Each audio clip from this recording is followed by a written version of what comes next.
tell you, Ryan, Have a mute button. All right. Oh, we're going. Okay, hold on. Go ahead. All right. Welcome back. Another week, another local legend. Thankful to have on Eddie Mathews. Eddie, thanks for taking the time out today and sitting down and discussing some sports with us, man. Appreciate it. How's everything going? Everything's good. Stuck in the house like everybody. I'm with you. Getting a lot of stuff done. Have you picked up any new hobbies during this COVID-19 pandemic? Laundry, dishes. Oh, you just picked those up. By necessity. No new hobbies. No new hobbies. All right. E-learning is happening. E-learning? Oh, yeah. How's that going as a teacher? Of mice and men, not bad. But senior poetry, not going that well. They're supposed to be writing poems. Not going so well. Yeah, so I'll get in touch with them and I'll clap syllables with them so they have the. What's that called? Everybody needs. They need an individual meeting, so Nice. I think I got like 60 seniors.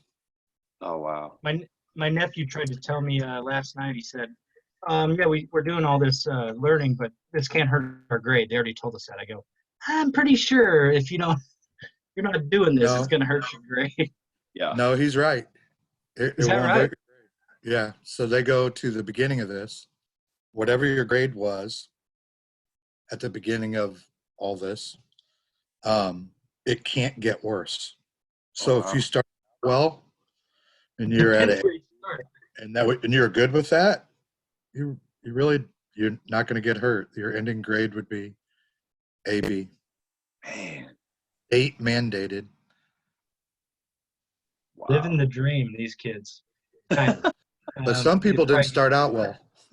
Right. They're having to stay on it. I'd have been. That would be us three. Yeah, I'd have been. God love them all. Yeah, I would be in that category. So I'll go ahead and give a quick. Wait till the end. I'll give a quick introduction here for folks that I mean, anybody in the area knows Eddie Mathews, obviously. Brimfield Bomber. 4 years Bradley basketball, 1 year baseball, right? That's right. And we're going to ask you a story once we get going of how you end up playing, professional baseball all the way up through AAA. I think that's a great story. Probably the only player ever recruited out of the Sunday Morning League / as a front office guy for the Peoria Chiefs. I'll let you tell that story when we get going. Yeah, I think I just stole the whole story. But yeah, you can skip that question now. But no, part of the reason we wanted you on is first of all, I mean, your life story is crazy in terms of not just your sports history, but when you were at the Durham Bulls with Bull Durham. I had the fortune to coach under you this year, learn more than I could have ever imagined in a single year. More about the game of basketball, X's and O's wise, than I knew my entire life in one season, which I appreciate. Can't thank you enough for that opportunity. But yeah, I think this would be great, and I'll let Ryan kind of kick off. Where we go from here, man. So good stuff. Thanks for doing this, Coach. Appreciate it. Anything. All right. So, Coach, I think everybody wants to know that story. How you ended up. That's the one he just told. Yeah.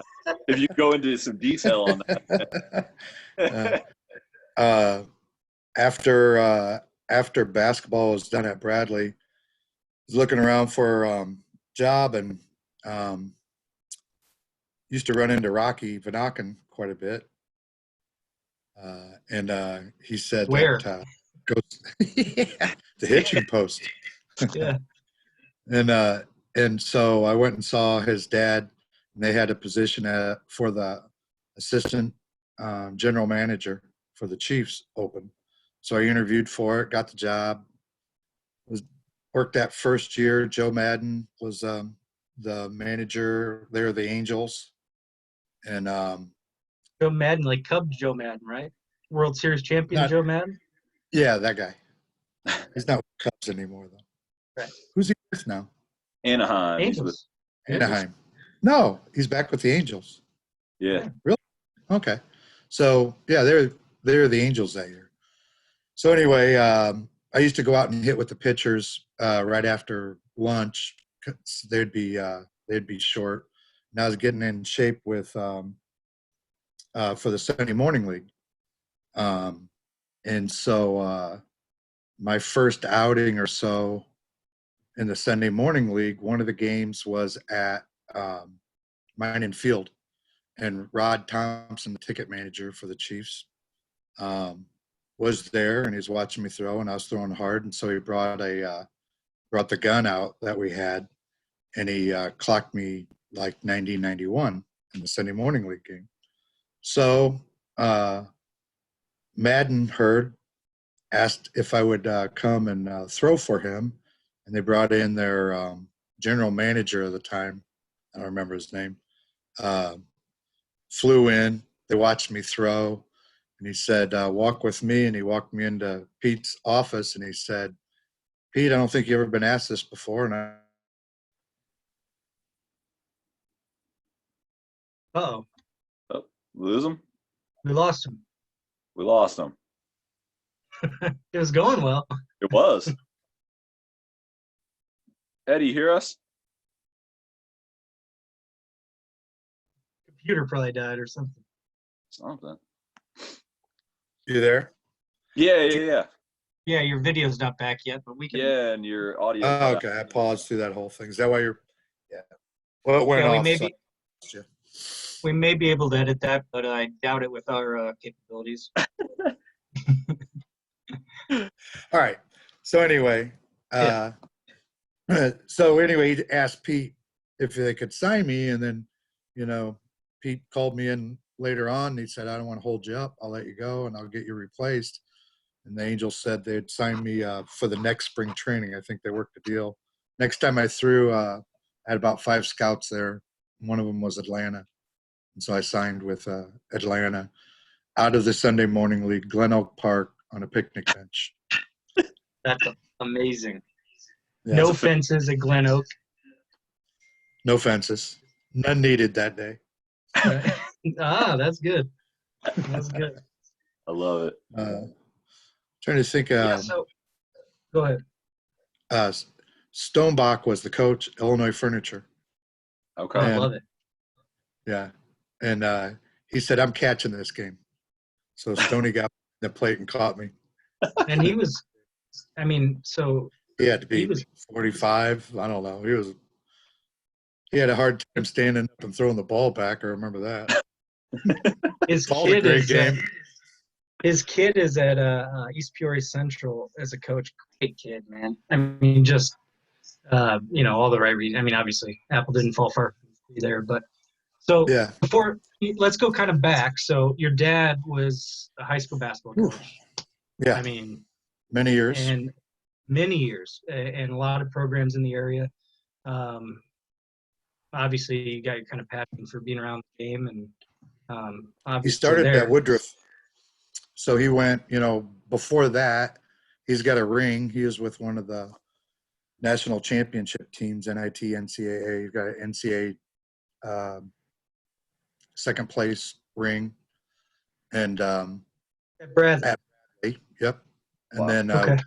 got a job teaching and had freshmen, sophomores for a year or two, and then he got the varsity job at a young age at Woodruff. And so I remember going down there to his practices and getting to know the players and being around. This was the Woodruff that had the stage as the basketball court, and then you sit. Do you know this? No, I don't. I don't. Okay. Yeah. So Woodruff had their stage, and they'd open up the curtains and the back curtains, and there was the gymnasium, and then there was bleachers on the other side. And I was too young to remember the games where they had the round clock, where the Yeah, like the Hoosiers. needle went around. Right. So when I remember going to the games, but I used to watch. They had the reel to reels, and when we were out in Brimfield and he was coaching me, I used to take out those tapes and the reel to reel and watch some of those games. So I saw Terry Knapp play as a high Nice. school player, and Bobby Sweegras played. He was at Spalding. I remember watching him play in a game. Some of the oldies. So one of my favorite teams had Bobby Hansen and Bobby Green and Hill, and those guys were my heroes. Yeah. So then you're at Brimfield as a high school student, playing Yep. under your dad, right? Yeah. How does the recruiting process go back? And where does Versace come in and that whole deal? I Oh, mean, legendary Dick Versace. I mean, Dixie. So I had we won a lot of games. So my junior year we were undefeated. Had an undefeated season. Got beat in the sectional by Rova. And I fouled out late in the third quarter, I think. third quarter. I had a good year, made all state, and then there were some people that started coming around. Illinois State was at every game. I had an offer from Illinois State, from Iowa, Wake Forest, Colorado. Took a trip to Colorado to visit. They had their first toga party. It was right after Animal House came out. That was Nice. interesting. It took me to a Nuggets game. Larry Brown was the coach. That was interesting.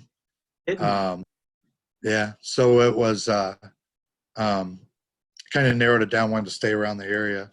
My dad went to Bradley, and he said it was my decision, but I think he kind of, pushed. But, Dick, Tony, Chuck Bisher, some alum, they're at games. Remember Mitchell Anderson, Carl Maniscalco coming to a game and at Illini Bluffs watching a game. So they did a good job recruiting, and they had this little video out. I'm going to build a mountain, Frank Sinatra. Oh, right. Yeah. How they're gonna build everything up and back into national. I got caught up in that. So anyway, That's that's pretty awesome. that We was just got Ryan yeah. got kicked off, so we gotta. It's sorry. Technical. It was Round one, right? man. With How do you video. get kicked off? He's the host. How do you get kicked off? How are we still here if he's the host? I don't know. Kick me off. It's not letting me in. Get back in. I'm trying. It's not letting me back in. And you got to do the editing at this point because you're the one that caused all this. I have no idea. I have no idea. Let her roll. It's not letting me. Oh. Never have these issues with this. Are you on your iPad or your? I tried to do both. I just sitting here not working fully. Yeah, dude. Awesome. Okay. Awesome. Great. So. Great. So what happened? is it recording still? It might not even be recording because you're the host. No. We're not even being recorded. So now we're That's free. good. You won't have to edit it. Like, guys just froze, and I was like, "What's happening?" I thought it was just a lag. It was just like, now I'm just being told not able to connect. Everything else is connected. My other devices are connected. And everything else is fine. So what are you gonna do? I have no fucking idea. I mean, you can log in through your phone. You can. It's not allowing me log in anywhere to do it through my phone. You could do it and invite him. Yeah, but I just paid to do the thing through his account. Yeah, what's your login? Hold on. We're gonna jump off real quick, Coach, and then get back to you here in a second. All right. So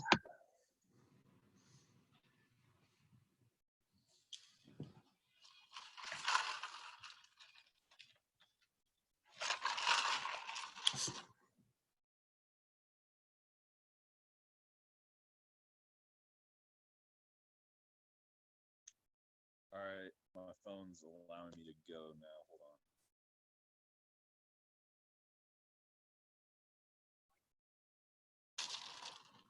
All right, we are back. Take two this time.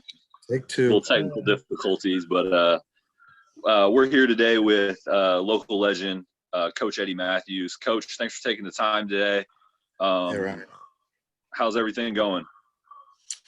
Everything's good. We're staying home, doing what we're supposed to do, washing our hands, looking Sure. out.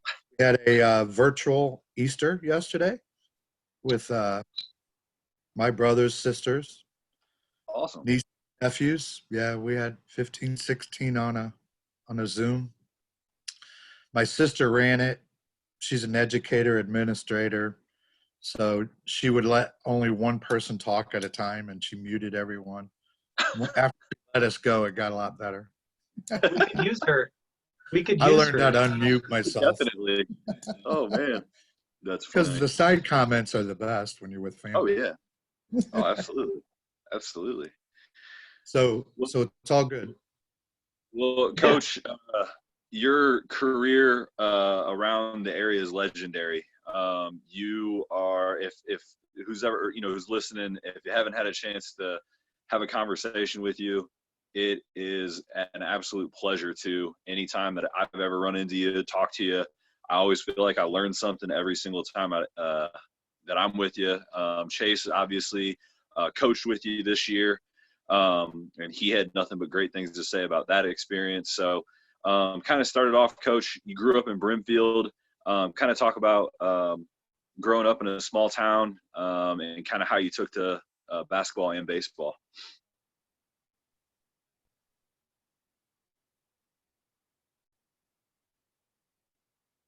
Did we lose him? I don't know. It looks like his microphone and video are off. When a video are off? Oh, no.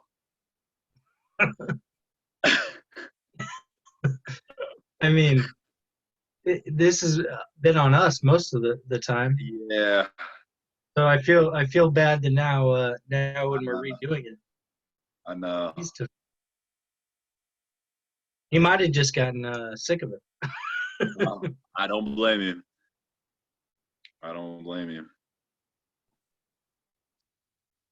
What we got? I'm going to pause this video real fast. Let's go ahead. I am on. You're on. Yep, you're on. Oh, look at that. Even There goes the better record picture button. of you. But I can't hear you guys. Oh, you can't hear us? Oh, I can a little bit. You A hear little bit or a bit? lot better? Not very well, but a little bit. Turn your volume up on the side. Turn your volume up on the side. Turn your side it's volume. Okay. Jeez. It's Yeah, in your volume's fault. up. Okay. And you can't hear us very well? I can't hear you very well. You're right. All right. So you have to speak up. Maybe this should just be one whole episode of outtakes. It could be. It could be our outtakes episode. Where's Judd? Shouldn't Judd be able to figure this out? All right, hold on a second. I'm going to turn up my volume on the site. Yes. Come on, baby. All right, it's Just on. remember, I can barely hear you. Okay. All right. Here we go. We're on. Go ahead, Chase. All right. So what are we? Episode 2.5, 3? Give or take, yeah, right around there. Our first one that we think we're going to get video on. Correct? Yes, it's All right. possible. So we've got Eddie Mathews. Anybody in the area knows Eddie, kind of knows his story. For those folks that aren't in the area, we're talking Bradley legend, local legend in terms of Brimfield High School, to get a nickname, the Brimfield Bomber, pretty big deal. Like literally, like you hear Brimfield and you think Brimfield Bomber, and it's Eddie Mathews for taking the team to state back in the day, making a big run, playing under his dad. Great career at Bradley, basketball right in the peak of Bradley, NITs, all sorts of stuff. We'll get into that. Played 1 year of baseball, I believe his last year, his senior year, He'll talk on that. And then ultimately ended up a good story that we'll touch on. He ended up having a great career as a professional baseball player, um, all the way up to AAA. Almost got his cup of coffee, did not, but might have gotten something better with his opportunity in the movie Bull Durham, maybe the best baseball movie of all time, arguably. And has great stories about Kevin Costner, Susan Sarandon, and all that stuff. And then personally, for me, had the opportunity to coach under him this past year, and couldn't have better things to say about a human. Learned more in 1 year, X's and O's basketball wise, than I ever thought possible. And I've been around the game enough to where that says a lot. So, Ryan, you can go ahead and kick it off with kicking it over to Eddie. Eddie, welcome. Like Chase said, that's a heck of an opening. We're thankful to have you on. Kind of just touch base on growing up in Brimfield, playing for your dad. I know from experience playing for my dad. Yeah, you do. It can be a little bit daunting. Can you kind of touch on that? Yeah. Well, probably like you, I was, if I knew my dad was going to a game, I was jumping in that back seat and I was going. Practice games, I was there. So I wasn't real surprised by anything that would happen at practice. I probably maybe should have been more surprised, so I was reacting. But I had heard, most of the things that he had said by the time I got there. And I was in Brimfield, so I got to play my freshman year, and we progressively got better. I think we were 18-9, and then 25-1, 25-2, 27-1, and then 19-3. Those are my 4 years at Brimfield. So playing for my dad was great. We won a lot of games. Not a bad run. Yeah, that's awesome. That run to state, can you kind of talk about that? What you guys were kind of feeling as a team. Did you guys kind of talk about it preseason, or is it just kind of, hey, it's happening right now, let's just go with it? No, I don't. Just there's so much more exposure, now, and we always got information a day late out in Brimfield in the 70s, So I don't think it's something that we talked about a lot. We just, we had a group of guys that liked playing. Instead of doing other things maybe high school kids are doing, I know at Brimfield we were going to the gym. I think we were in the gym every day, and neighboring people from Elmwood and Princeville and other towns would come in and once in a while, but we were always in the gym and we were always playing, and we had success, and we didn't think we just never thought we were going to lose too much. So getting to state was not like something maybe that you start talking about preseason or anything. It happened for us. We were super excited about all the attention that went with us, and got to go on a charter bus. That never happened. All the way to Champaign, big flying saucer sitting there and going down through the tunnel and playing at Illinois. That was really cool. Great experience.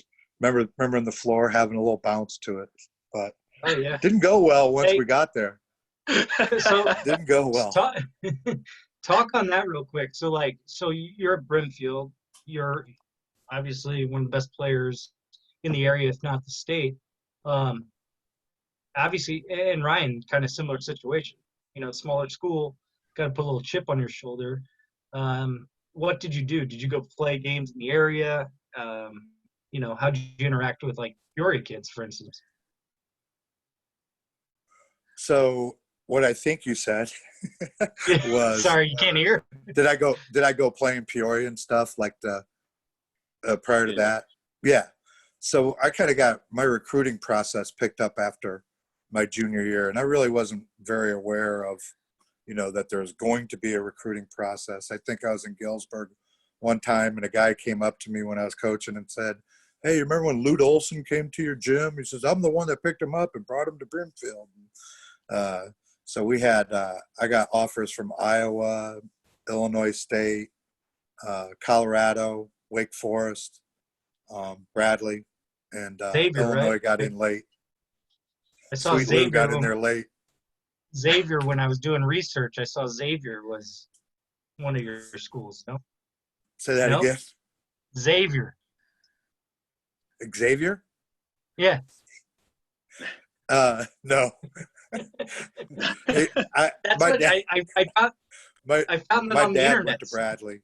My dad played at Bradley, has a ring for the second place team in the NCAA, and he and Dick Versace were having conversations, and I'm not going to say it was my decision, and I wanted to go there, but he was persuasive. I think he was rooting. I think I could tell. And I wanted to stay home. I wanted to play in front of friends and family. So, and Bradley was good. The year before, there were some down years prior to that, but Mitchell Anderson's first year, there was great progress, and everybody's talking about building a mountain, the Frank Sinatra song, and getting back to the top. And in the end, that's what we were able to accomplish. That's awesome. What's the best moment you had as a player at Bradley? This is I was a team guy, right? So it was the final seconds, dribbling, holding the ball against Purdue in the NIT championship game at Madison Square Garden, knowing you're about to win, having those guys chase you around, that realization where we got this, it's over. It's a matter of a few free throws and a couple stops, and something crazy doesn't happen, you're going to win. Running out on the floor, winning the NIT championship. Ton of people went to New York. Ton of people went out into the streets after the game. And we had a great big parade back at Bradley when we came back. I believe those streets were lined from the airport to Bradley. It was quite a homecoming. So so the mayor went out. He was one of those fans. Can you hear me better or no? Why can't you hear me, but you can hear Ryan? Is it my end? I don't know. Hear me? Can you hear me or not? Yeah. Okay. Yeah. So the mayor was telling me he went out. He was one of those fans, those Bradley fans, and he said the Blarney Stone was like the Bradley. It was right across from the Stratford Hotel, right? Yeah. Where y'all stayed. Yeah, right across. Blarney Stone is where I went.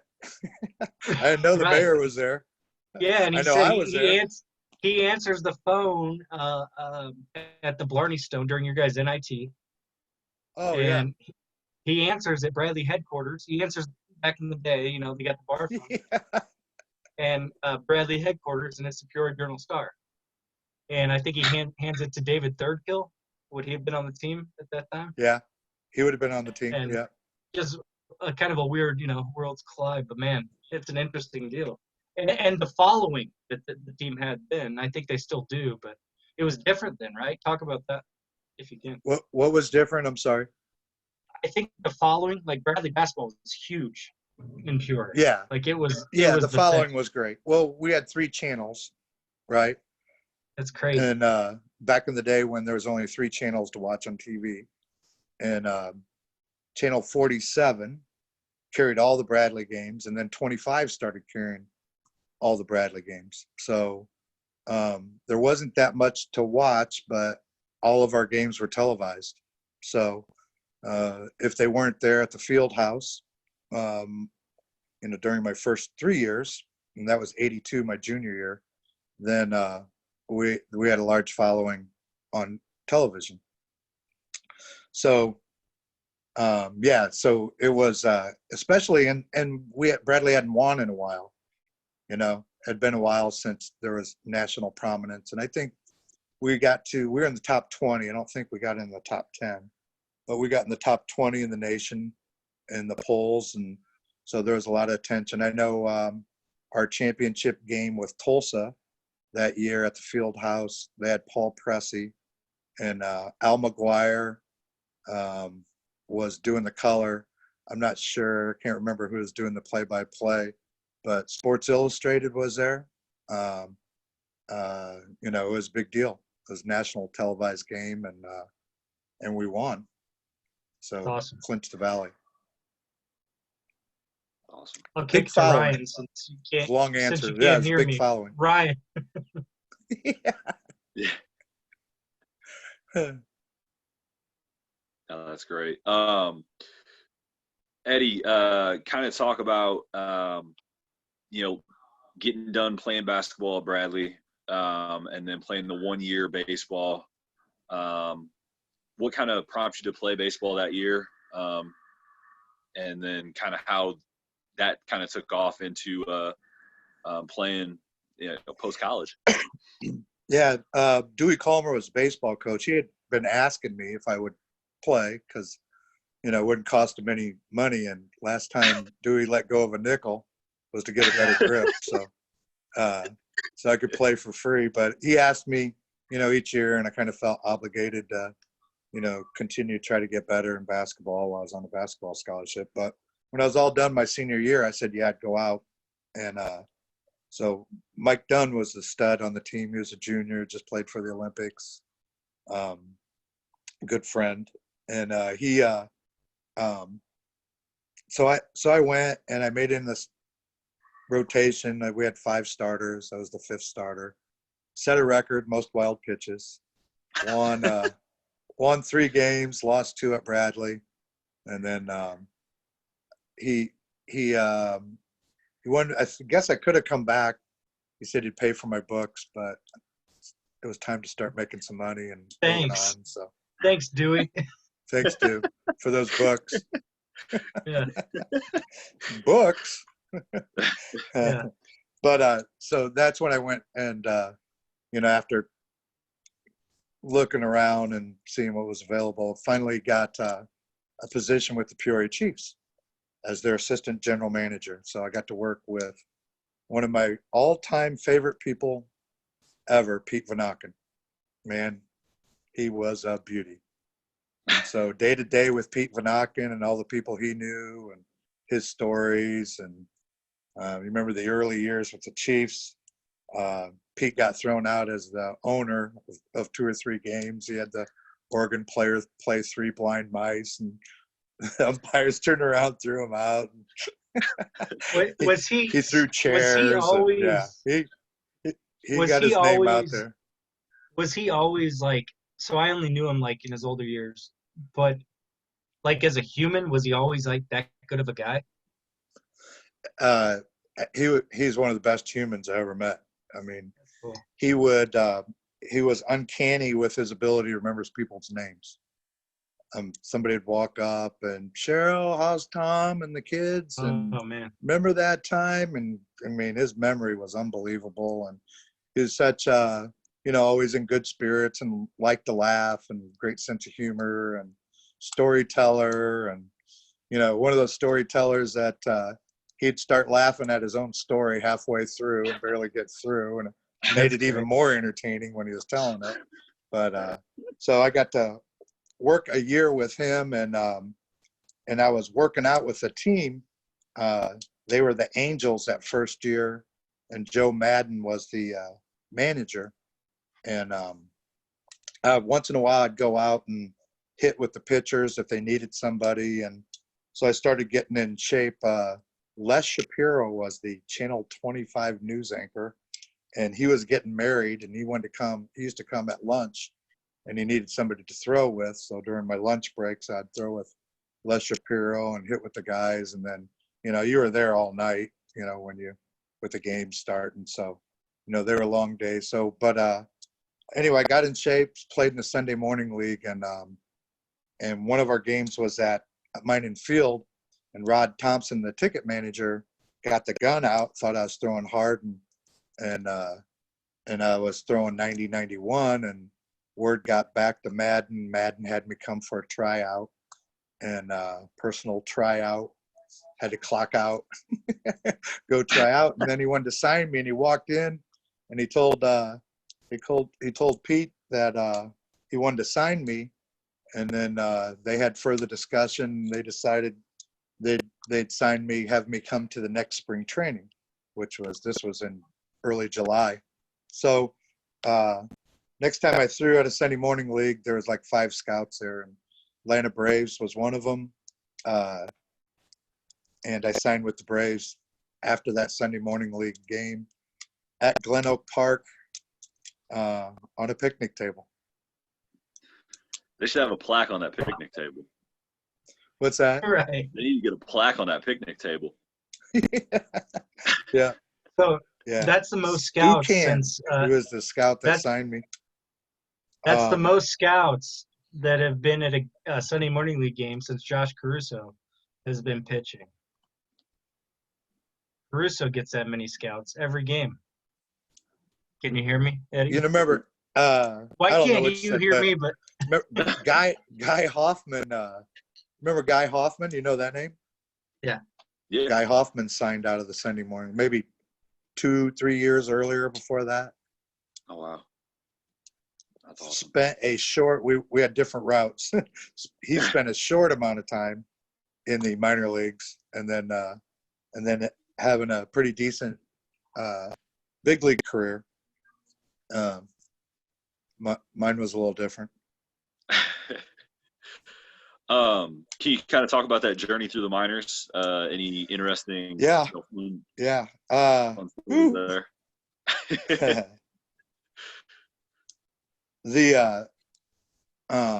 So I flew out of Pure. I mean, I left like a week later. Pete said, "Go ahead. You got your job when you come back. No risk." And so we had a layover in Atlanta, and some little freckled-haired 18-year-old kid had his Billerica bag with him. Looked like he was maybe an athlete, and we went in together. We were at the airport when we realized that we were probably teammates. We got picked up by the manager, and we went to Pirate City in Bradenton, Florida, for rookie ball. And I ended up becoming pretty good friends with Tom Glavine, who was my plane mate that day. Was he any good? So we spent Tom Glavine? Yeah, not bad. Not bad. Yeah, Tommy Glavine, the hockey player. Yeah. He was the hockey player playing baseball, and I was the basketball player playing baseball. Yeah. And what was Maddox? What's that? Oh, he came later, didn't he? He was in a trade later. Yeah, lots of names, and that went along. I was in rookie ball, just there for a month and a half. Got invited to a spring training for potentials, and then which was right after that. Went back, and they sent me to an extended spring training, and then they sent me to A ball. When I kind of settled in Sumter, the guys that I kind of traveled each level with were Mark Lemke, that played second base, and Dave Justice, that played right field, and Ronnie Gant played center. There was a few different first basemen and a few different catchers along the way, but Glavine moved up ahead of most of us. John Smoltz came in like the next year in a trade for Doyle Alexander. So he showed up in spring training, and he was with us just a short time in Double-A, and then he went from Double-A to the big leagues. Pitching coach in Sumter and Durham and Richmond was all the same pitching coach. Kind of moved along with him was rocking Leo Mazzoni. Leo ended up in the big leagues as a pitching coach for, I don't know, 10, 15 years. What was wrong with him? What was wrong with him? Why did he do that? What's that? Why was he always rocking? It made me so uncomfortable. When they show Bobby Cox and Leo Mazzoni's always rocking back and forth. Always rocking. Yeah. Why? Why? He was a fiery Italian. One. Two, I think he probably knew he was on camera. No, he was pretty intense. He was intense. He was really good. He was really good. I mean, you know, I still coach baseball, and I mean, I learned a ton from that guy. You know, just approach and getting yourself to go to the post and ready to go to the post, and you know, different, you know, ways to attack hitters. And but he was a storyteller too. He was funny, man. He was so funny. Awesome. But that was that was kind of the group that Blauser was with us to AA, and then I was rooming with him when he got called up. Oh, wow. Nice. That was kind of fun. Nice. Yeah, got the phone call. Man, got that phone call. Sitting Yeah, there in a what- room. so- I don't know where we were, Orlando, Florida, or somewhere, and he got So off the talk phone about- and he said, "Guess what?" And I Talk said, about "What?" that. So like you're with somebody that gets a call, right? Like life-changing call, right? Yeah, how So- about that? Yeah, I got to witness it. Yeah. Right. So what happens after that? What do you guys do? I mean, what happened with Blauser? Yeah, is he Is that your gone, question? or do you guys go party, or what? No, he flew out like later that night. He packed up. He was gone. He was on TV. He was on TBS. They covered So all weird. the games. Next day So playing weird. shortstop. Yeah, Wow. I know. So so we kind of all traveled together, and then at the AAA level, you know, got to meet Steve Avery and, you know, the guys that had come through. I kind of bounced back and forth between AA and AAA there for a while. Camp Merker was another Oh yeah. bonus baby that went through and did well early and got traded kind of early. I think he was with the Braves only a few years. So how are those guys that get the big signing bonus? Like, are they buying meals for the other guys? Are they? No. What's that dynamic? No. Not at all. Well, most, you know, I was a college graduate. Most of those guys were out of high school. Right. Right. So they weren't even managing their money. So their parents were managing their money and Gotcha. sending them what they thought they needed, and, you know, nest egg and the rest. Smart. That's Because smart. you never know, you know, you Right. never know when it's going to go. So You've mentioned some Hall of Fame players that you played with, but I think the one guy that I mean, I'm very interested in hearing some stories about this guy, Kevin Costner.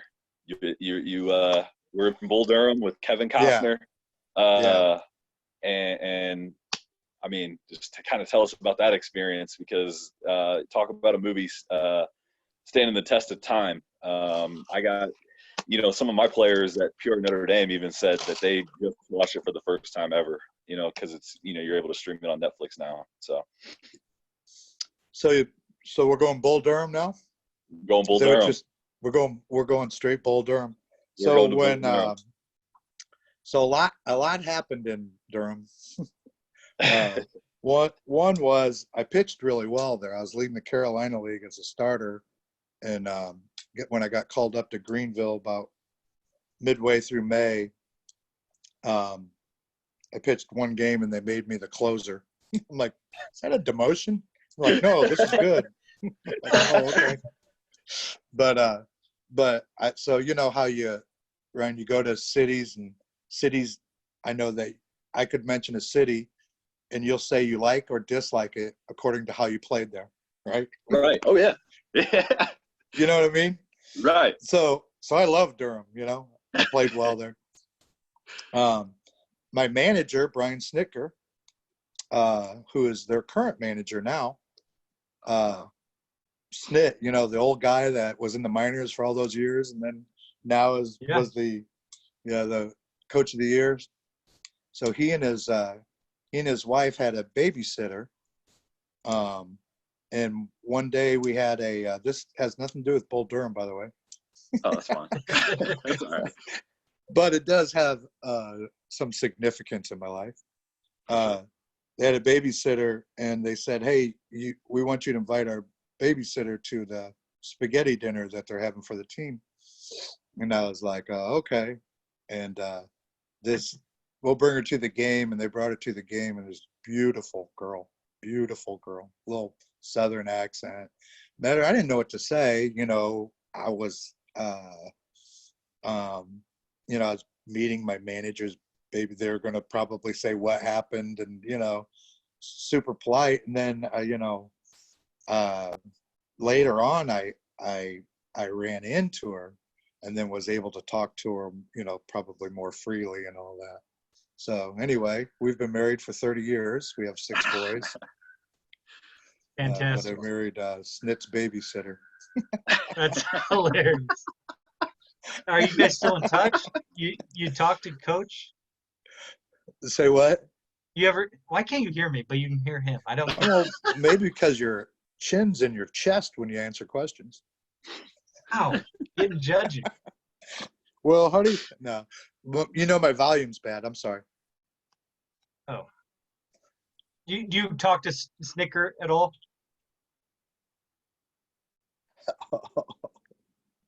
Ryan, you translate this, Ryan. Is Ryan out now? Yeah, Ryan, you asked me that question. Yeah, do you still talk to Coach still, to Snit still? Yeah, once in a while. So took a couple of the boys to see Milwaukee play Atlanta. I think it was last summer. And, Cool. Super nice. And I don't call them up, have a bunch of conversations with them. But we do conversate through social media with Ronnie, his wife, quite a bit. She kind of keeps track how everything's going. She knows all the boys. And so we kind of keep track with him through her. So, yeah. That's awesome. Yeah. But that has nothing to do with Bull Durham. Oh, that's all right. That's all right. I'll lead with this question though into Bull Durham. When they show the movie, was it an accurate depiction of life in the minors? No. Not at all. Well, some scenes. Some scenes, okay. Like what? Most of them, no. Most of them. I mean, you would never have there would never be a girl in the locker room where the coach comes in and, Sure. pries you off of her and says you got to start.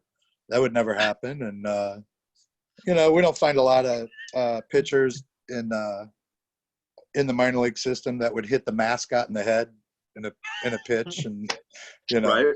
They probably wouldn't get there if they didn't have that kind of control, even if they threw in the 90s like Nuke Lelouch. But, I mean, the travel and, some of the drama that goes on with any team outside of off the court or off the field, Sure. there's probably some of that, but it's definitely Hollywood stuff. I in the movie. Okay. Yeah, for sure. Where'd you watch the '87 World Series? So 87, that's when they Pete Brock, I think his name, called and said I was back in Peoria and working out at River City, getting ready for the next season. And he called and said, we need some ball players to come back. They're making a movie and they need extras, guys do the throwing and the hitting and some of the skill stuff. Would you be interested? And I knew Stephanie was back there and I was going back anyway. I hadn't had a date yet, but I said, absolutely. So we showed up at the field and Pete was there and he's like, well, this director is going to come in. He's going to choose guys where he wants them. And I got selected to be on the on the Bulls team. So, and my boys that were with me and the other guys, Sid Akins and Jeff Green and some guys that were on the team, they were selected to be on the opposing team. So, the one of the pitchers that Costner's having conversation with in his head, and the pitcher's looking at him and shaking his head and all that. That was Jeff Green, who I played with all season, and another pitcher, Sid Akins, was an opposing pitcher. But they didn't have to go hardly to any of the shoots, and they got paid the same amount, and I had to be at everything. So, hey, Ryan, the short end of the stick. But Ryan, ask him Costner, what I I think asked. maybe in trying to get in character, or maybe he liked us, I'm not sure what, invited us all over to his house. He bought a $1 million house in Durham for 6 months and then sold it for like 2.5. But he had us over. World Series '87. Very cool. Took a limo cool. drive, went to UNC campus, hit a couple places up there with them. Yeah. Nice. That's awesome. I've never met anyone famous until I saw him in action in the public and the way people respond to him. But he was super nice to us, and so was Susan Sarandon. She was super nice. That's awesome. That's very cool. Want to transition, coach, to your coaching career. Yeah. How did, I mean, obviously, coming from your dad being a coach, was that just something that you kind of thought, you know, it's in my blood, I got a passion for it, I want to do it, or is it just kind of just happened, or can you kind of walk us through how it all started? You'll appreciate this. I grew up in a educator's household, you know. Dad was an educator. Two of them. Yeah. And, you know, I thought I wanted to make a little, you know, I had just spent 7 years hanging out with millionaires. I was thinking maybe I'd like to make a little more money than what a teacher did. So Sure.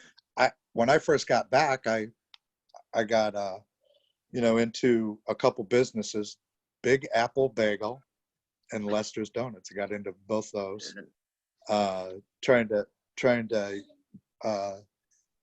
make some equity, you know, through sweat and hard work and managing those things. And ended up substitute teaching, looking for a teaching job. And I said, if I'm going to teach, I'm going to coach. And that's how I got about that timing, Notre Dame opened up. And so I applied for Notre Dame and was able, thankfully, to get that job. So that kind of led me to Notre Dame. So I spun for a couple of years and then so I started, you know, teaching and coaching late. Sure. Late in my life. Your first year coaching, how did you feel right before your first game as a head coach? What were the nerves like? I had Brian Randall. I felt fine. Get the ball to I Brian. felt good going into every game. And he's never been nervous. Randall. So. Yeah, man, what an athlete! What an athlete he was. You know, I was young enough to play with those guys. Yeah. Oh wow. I think Yeah. he's very underappreciated personally in the area when they talk about all-time great players. He's got to be up there. He has got to be up there. He was fantastic. He was. I just always thought he was such a game changer. Can you kind of talk about coaching him, what it was like being around him every day? Longtime coach around here, recognized the name Jim Youngman. He went south. You know, he had a lot of different jobs, Coach Youngman.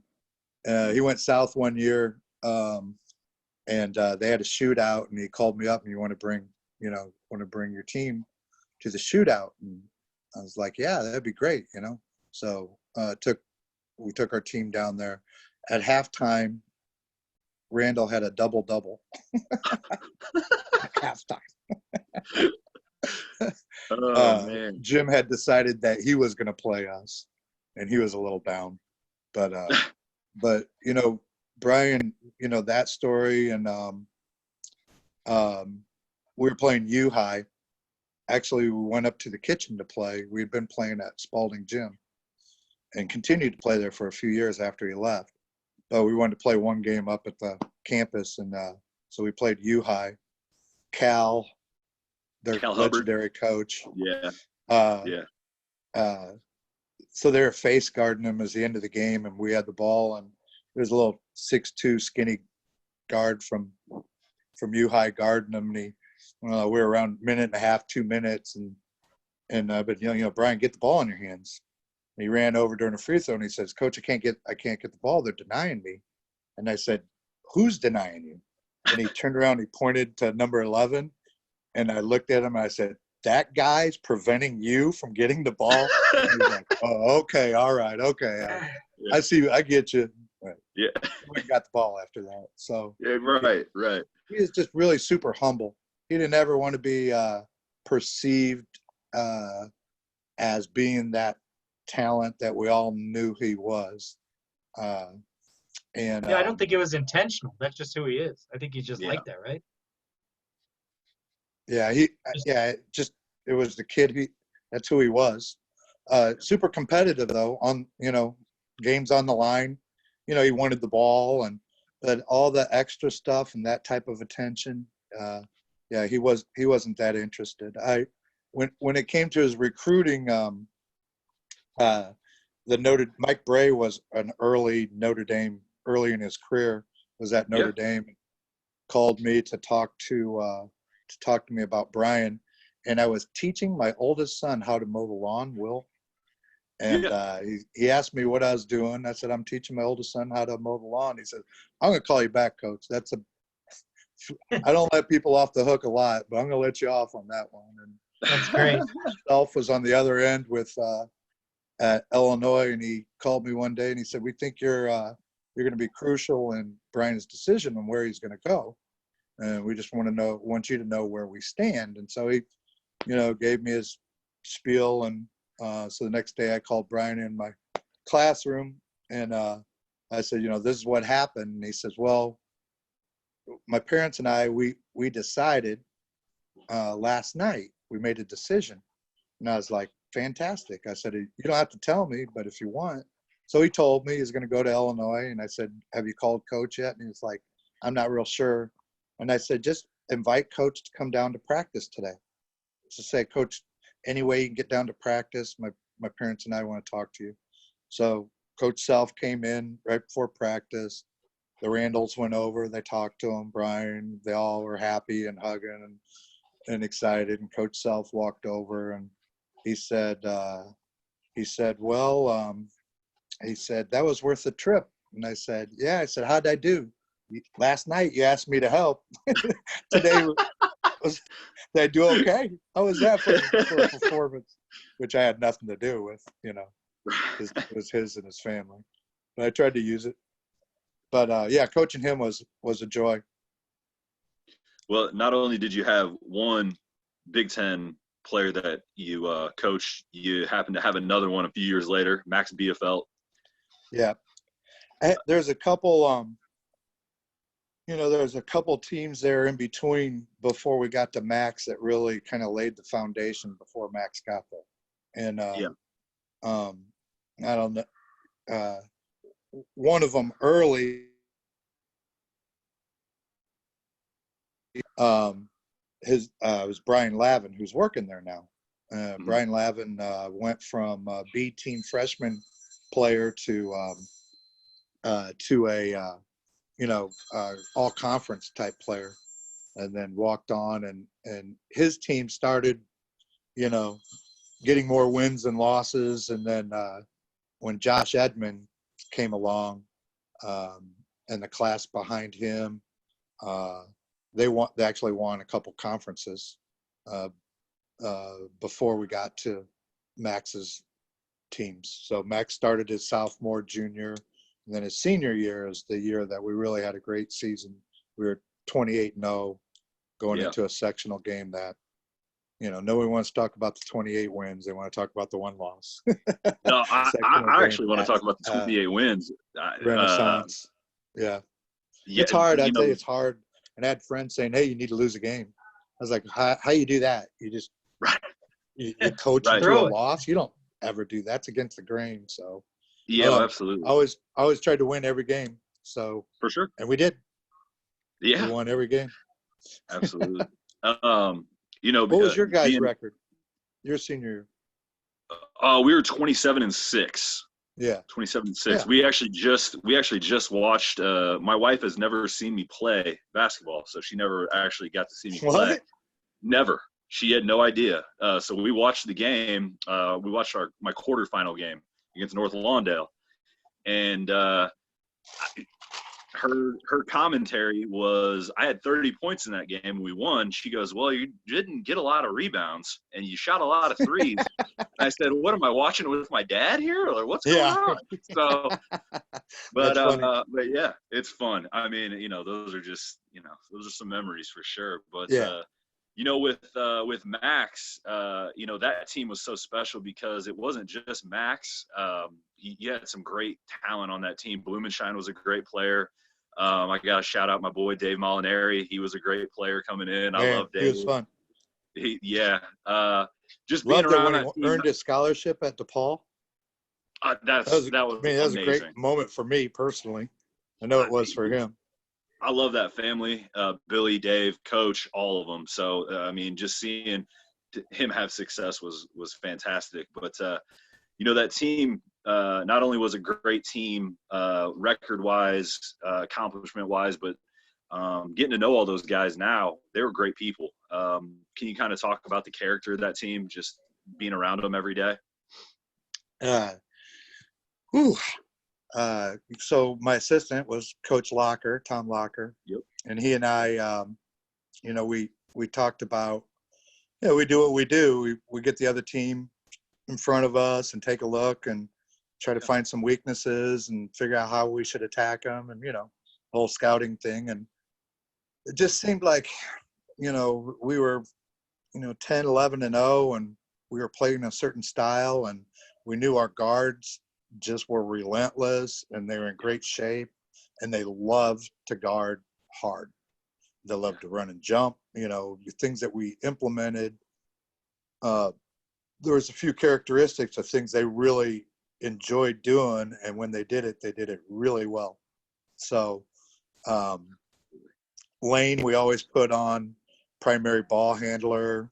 Between him and Gilly, we'd just switch them off. David handled the ball for us, ran the offense. It was a little more scoring. Those two a little more defense. And we had depth, Feehan, Bell, and we had two sophomores that could shoot. And one was Hank Mathews, and Nick Reynolds was the other.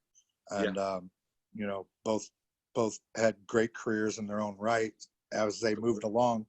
But they were sophomores. And so we played 9, and man, we just, it was like sick 'em. Glocker and I would go, we'd spend all this time, with all this stuff. And then the next day, game day, we'd go, you know what, we just need to do what we do. We're just going to do what we do. Let's start that way. And if we ever need to make any adjustments, we'll know what they'll be.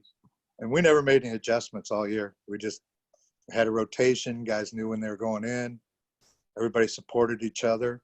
And they all knew Max was the man. And that's a big difference on teams, where, if you know who the man is and everybody's like, the common bond, not only they're friends, but they also know who the best player or where the ball should go.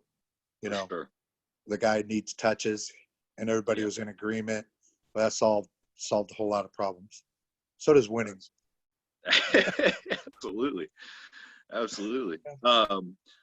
So successful run at Notre Dame. You end up moving over to Limestone, and you make a state appearance. Can you kind of talk about that and how special it was to do that with your son as well? Yeah. That one came along differently. We first year there, we were 500, a little, maybe a little more or less, but right around 500. Had a couple kids that were going to come back. That Kendall Davis and Hank coming back, and then we had a couple transfers, and we all year long it seemed like. We had to deal with, kids. You had these transfers, and I've never been of the opinion where I felt it was more important to go out and get players, or try to recruit. One, because it's illegal. Right. Two, it's what are you saying about your own guys, that you're developing? But kids want to, kids kind of migrate toward people they like. That team had gym rats. Those guys love to play, and they met and knew each other from other gyms and growing up and coming through. And each of them we had like three of them that came in, and together with what we had returning, they're a talented group. Talented enough to get third place in the Mid-Illini. But, that conference was loaded. Peters was a senior at Washington, NBA player. Taphorn was a senior at Pekin. Played at Northwestern, and we got third. But as we got closer toward the end of the season, we started playing better. And again, that one rallying cry, that one thing that brings the team together was they wanted to win. And so winning became the common bond, and everybody did what they needed to do to win ball games. And we just played well. We hit shots. They played extremely hard. They had a great game against Manual, first round regional game, number 9 in the state. Win that, you play Washington, and games that I ever coached. All orange over at East Peoria Regional Championship game, and we played really, really, really well, and were able to beat them. We got snow that year and went to, getting excited to go back to Bradley, the hilltop, playing the Renaissance, the hallowed ground, really wanted to coach there really bad again, and we had a snowstorm, and the games got moved because there's a scheduling conflict at the Renaissance. So we had to play our first round game over at Washington against Mendota, and won, and then played Central in the regional championship. Lost my mom that week. My mom passed away. Oh man! So when we played in that sectional championship at Peoria Central, I had all my family, all cousins from all over the place. It was, it was really special that for me to have all them there. But I had been watching Peoria sectional championship games, I think, my whole life, from Woodruff, where my dad was there, when he was at Bergen. My brother played in a sectional against Pekin. And I may have seen them all.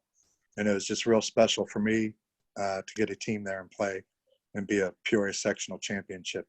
It just seemed to mean a lot more maybe than that super sectional, even though that was the game that got you to state.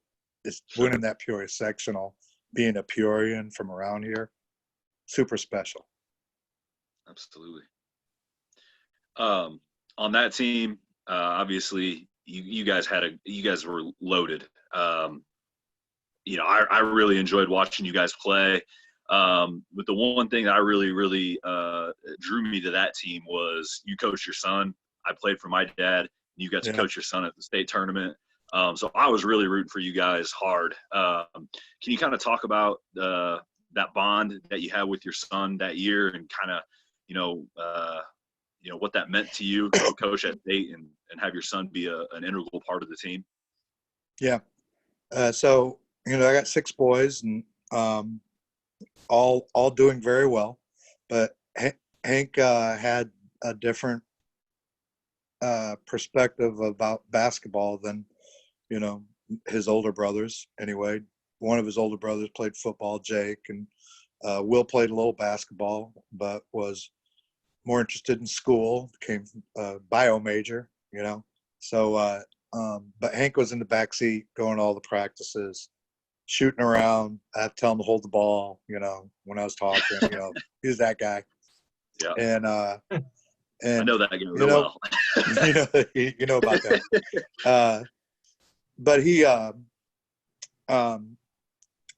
would say the first part of the year, Hank put a lot of pressure on himself. He wanted to be, there's some good ball players in the area at that time. And, and he wanted to, he felt like he could compete with them.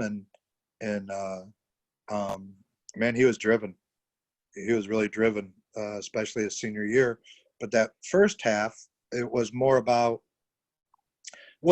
about, but I could tell, being his father, I could tell he's putting extra pressure on himself, to land a scholarship. You're not going to get recruited if you're not getting, 12, 14, 16, you see if he was at 8, few more rush shots, and about halfway through the year, man, just a light bulb went on with him, and man, he became a terrific player. I mean, all around, passing, knocking down shots, leadership. We had a huddle in the Washington game. I'd never had this happen in my coaching career. We had a huddle at the Washington game, and they were making a run at us. We had to call a timeout. You know, we had a big lead, and they were coming back. And I said, all right, you know, I was going to strategy. You know, this is what we're going to do, and then we're going to come back this defense. And he's like, Dad, let me say something. And I said, okay. And he stood up and he screamed at the team, you know, we are not going to let this happen. We've come too far. We cannot, you know. And he just rallied them, and they came together. I mean, he became that kind of captain, you know, the glue. And that was a big difference, you know. Terrence Shelby, great talent, you know, super efficient scorer. They just all really came together, maybe in that huddle, you know, more than anything else. They looked out for each other. And so I'm not saying that, you know, all the way through from a sophomore year, you know, I took him from an undefeated team, moved him to Limestone, put him on a 500 team. But, you know, through his career and looking back, he would say, you know, lessons I learned my sophomore year, you know, are irreplaceable. And I think he used what he learned from that Notre Dame team his senior year, and that had a big impact on us getting to the state tournament to play Morgan Park. Thanks for that matchup. They were loaded. Man. When aren't they? I know. Seriously. Oh, man. No, they're very good. So absolutely. We didn't do very Eddie, well. We just have a couple last questions for you. We ask every guest that comes on here. We call it the lightning round. So we're going to ask you a question. First thing that comes to mind, just go ahead and fire away. All right. As long as I can hear you. Favorite player of all time in any sport? Favorite player of all time in any sport. All right, Willie Mays. Willie Mays. Love it. Least favorite player in any sport? Ooh. George Brett. George Brett. Wow. I didn't see that coming. I have inside information. Okay. I don't know. You said first thing that came to my mind. I love it. No, I love it. Toughest. Who's the toughest guy at ever guarded you? Toughest guy that ever guarded me? I'm going to say Willie Scott. Okay. Who's that? To add to that, who's the toughest at bat you've ever had? Yeah, toughest So that, as a hitter and a pitcher. Yeah. Toughest guy I faced? Yeah. Jose Canseco. What about as a batter? Against? That would be Dwight Gooden. Ooh. And toughest guy I had to hit against would be Randy Johnson. Oh. Looked like the second baseman was pitching. Oh. You know, you get ready and you're looking, you're like, you hear it go by. He was all of 6'10", correct? Yeah. That's ugliest guy I've ever seen. Best coach you've ever played for? Best coach I ever played for? Well, I'm going to say my dad.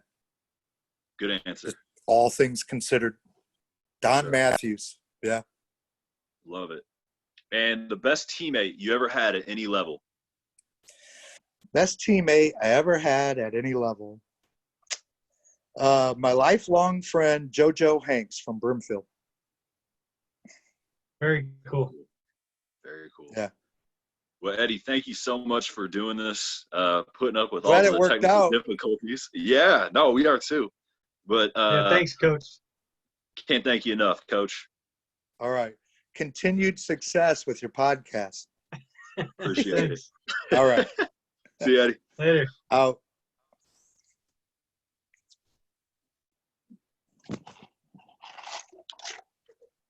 All right, that will do it for this episode.